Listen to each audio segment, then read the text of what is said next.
बिस्मिल्लाहिर्रहमानिर्रहीम। अस्सलाम वालेकुम। एक बादशाह ने तबीब को हुक्म दिया कि एक ऐसी किताब लिखो जिसमें हर बीमारी का जिक्र किया गया हो। तबीब ने कहा, ए बादशाह सलामत, मैं किताब लिखूंगा, मगर मुझे इस किताब लिखने के लिए वक़्त दरकार होगा। बादशाह ने तबीब से कहा कि जितना भी वक़्त लेना है ले लो, मगर ये किताब मुझे हर सूरत में चाहिए। बादशाह के हुक्म की तामील की गई और किताब लिखने का काम शुरू हो गया। हकीम ने सबसे पहले बीमारियों के नाम लिखे, उसके बाद उन बीमारियों की वजूहात और उनका इलाज लिखा गया, और आखिर में दो मुतज़ाद चीज़ों को खाने के नुकसानात लिखे गए। 3 साल के अरसे में किताब मुकम्मल की गई।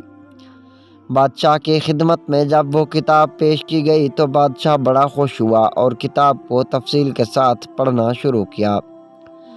आखिरकार बादशाह किताब के एक ऐसे सफ़े पर पहुंचा जहां 2 मुतज़ाद चीज़ें खाने के नुकसानात लिखे हुए थे। अचानक बादशाह एक ऐसे सफ़े पर पहुंचा जहां लिखा हुआ था कि अगर तरबूज के बाद फौरी तौर पर दूध पी लिया जाए तो इन तड़ियों में शदीद किस्म का दर्द पैदा हो सकता है। बादशाह ने दिल में सोचा, ये क्या बात हुई, दूध और तरबूज दोनों सेहत के लिए मुफीद हैं, तो फिर तरबूज के बाद दूध सेहत के लिए मज़र क्यों? बादशाह ने हकीम को दरबार में बुलवाया और कहा, तुमने जो इस सफ़े पर लिखा है इसका अमली तौर पर मुज़ाहरा किया जाए।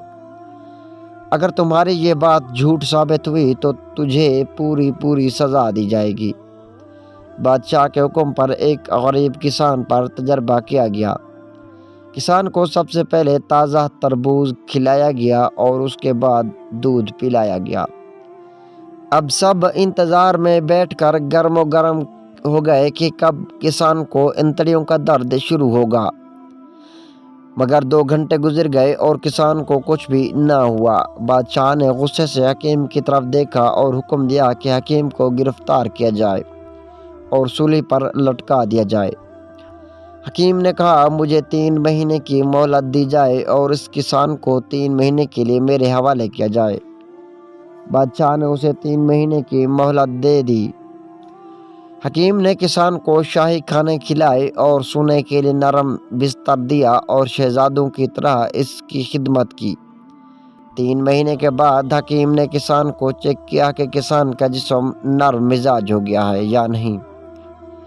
हकीम ने एक रात किसान के बेड में नरम गद्दा निकाल दिया तो दूसरे दिन किसान ने कहा कि मुझे सारी रात नींद ही नहीं आई। हकीम समझ गया कि अब किसान का जिस्म नरम मिजाज हो चुका है। 3 महीने के बाद हकीम ने बादशाह के सामने किसान पर दोबारा तजर्बा किया। पहले तरबूज खिलाया गया और उसके बाद दूध पिलाया गया। कुछ देर बाद किसान दर्द से चिल्लाने लगा और ज़मीन पर लेट गया। बादशाह ने हकीम से पूछा, इसकी क्या वजह है?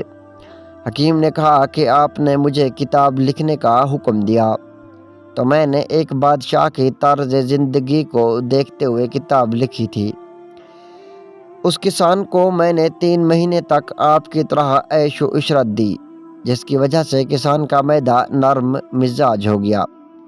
हकीम ने कहा, अगर अब भी आपको मेरी बात का यकीन नहीं हो रहा तो आप भी तरबूज खाकर दूध पी लें। अगर आपको कुछ ना हुआ तो आप मुझे कत्ल कर देना। बादशाह ने किसान की तरफ देखा जो दर्द से ज़मीन पर लेटा हुआ था, तो बादशाह डर गया कि कहीं मेरी भी हालत किसान की तरह ना हो जाए। बादशाह ने हकीम को बहुत सारे इनामात से नवाजा और फौरी तौर पर किसान का इलाज करने का हुक्म दिया।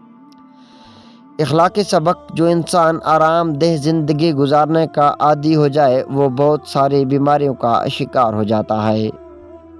जी तो दोस्तों, इस वीडियो के नीचे एक कमेंट अपना ज़रूर देना। वीडियो अच्छे लगे तो वीडियो को लाइक और चैनल को सब्सक्राइब ज़रूर कर देना।